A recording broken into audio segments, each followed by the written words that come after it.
আসসালামু আলাইকুম। আজকে আমরা দেখব কিভাবে আমরা আমাদের HTML যে ফাইলটা আছে, এই যে যেখানে আমরা HTML লিখছিলাম, CSS লিখছিলাম, এখানে আমরা কিভাবে একটা নতুন ফাইল আনতে পারি, আর কিভাবে অডিও, ভিডিও, ইমেজ এগুলো আনতে পারি সবই দেখানো হবে। তো আমরা এখানে চাপ দেব ইম্পোর্ট ফাইলস। তো আমার এখানে কিছু ছবি আছে, আমি এই ছবিটাই নিয়ে নিলাম, বা এই ছবিটা এই তো কন্ট্রোল করে, আর এটা একটা ভিডিও, এটাও আমরা নিয়ে নিলাম, বেশ সিলেক্ট করে দিলাম। তো এখানেই দুটা ছবি আর একটা ভিডিও অ্যাড হয়ে গেছে।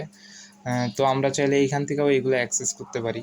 যেমন যদি আমরা এখান থেকে অ্যাক্সেস করতে চাই, তাহলে আমাদের এই index.html এ আইসা এখানে h1 এর নিচে আমাদেরকে ইউজ করতে হবে ইমেজ ট্যাগ।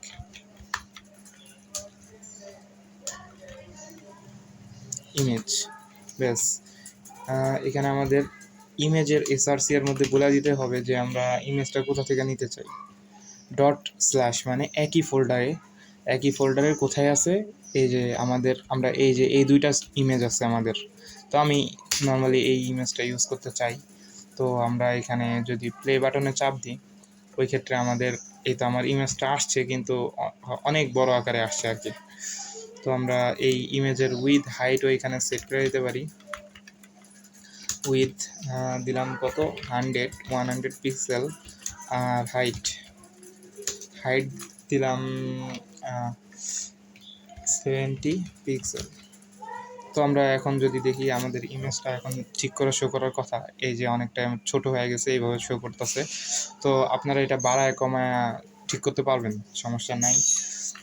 আচ্ছা, আমরা যদি এখন আমাদের ইমেজগুলোকে যদি কোনো একটা ফোল্ডারের আন্ডার রাখি, একটা ফোল্ডার বানাই, ফোল্ডারে IMA ইমেজ, এটা যদি আমরা লিখি, আর আমাদের যে এই দুইটা ইমেজ আছে এটাকে ধরে আমরা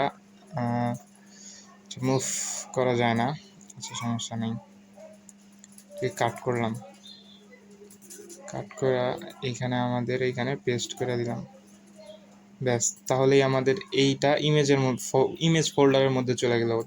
তাহলে আমাদের কি হবে, ওই ক্ষেত্রে আমাদের এই যে ইমেজটা এখানে পাবে না।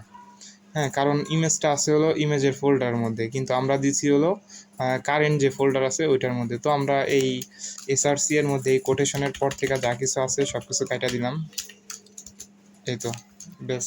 এবার লিখলাম ডট স্ল্যাশ,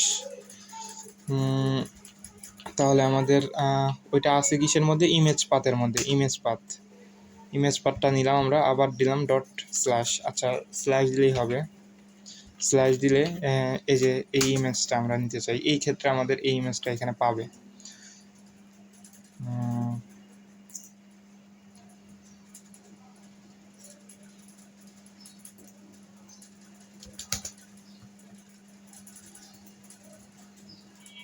এই ক্ষেত্রে পাইতেছে।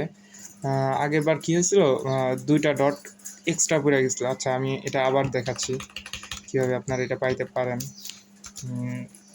ডট স্ল্যাশ দিয়ে ইমেজ, এই তো ইমেজ পাথের মধ্যে গেলাম, তারপর এখানে স্ল্যাশ দিয়ে আমাদের যে ছবিটা দরকার ওইটাতে গেলাম।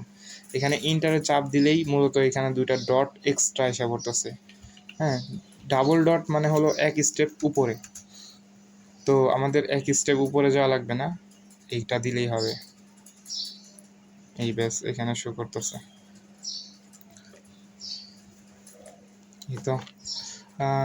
তারপর আমরা কি করতে পারি, যেমন আমাদের এই যে একটা ভিডিও আছে, এই ভিডিওর জন্য আমরা একটা আলাদা ফোল্ডার ক্রিয়েট করতে পারি, ভিডিওস, ব্যাস। এই তো, এটা আমরা এখান থেকে কাট করে ভিডিওস যে আছে এখানে আমরা পেস্ট করব, ব্যাস, এটা হয়ে গেল। তো আমাদের যদি আমরা কোনো একটা ভিডিও এখানে পাইতে চাই, আচ্ছা, তো আমরা ভিডিওর জন্য নর্মালি ভিডিও যে স্নিপট আছে এটা ইউজ করব। ভিডিওর এসআরসি চাইতেছে, তো আমাদের ওইটা ছিল হলো ডট স্ল্যাশ, পাথ ছিল আমাদের হলো, পাথের নাম কি ছিল, ভিডিওস,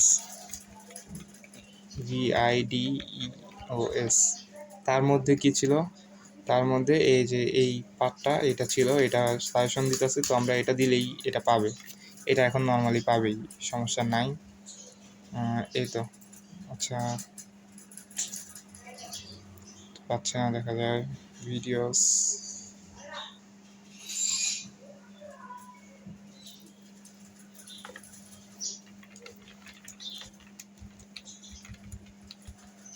কন্ট্রোলস, আচ্ছা কন্ট্রোলস এটা ট্রু করে দিলাম। হ্যাঁ, এই যে কন্ট্রোলস ট্রু করার পরে কন্ট্রোলস, এই ভিডিওর এখানে কন্ট্রোলস ট্রু করার পরে এটা পাইতেছে, কিন্তু এটার হাইট উইডটা আসলে ঠিক নাই। তো আমরা এটা ঠিক করে দিই, হাইটটা দিয়ে দিই আমরা 100 পিক্সেল, আর উইডটা আমরা এখানে 200 পিক্সেল দিয়ে দিলাম। তো ওই ক্ষেত্রে আমাদের এটা পাওয়ার কথা। আমরা প্লাস কাজ করছে ছিল, এটা আমরা কাইটা দিই। তো আমরা এভাবে আমাদের যা যা কিছু দরকার এইভাবে আমরা অর্গানাইজ করে রাখতে পারি।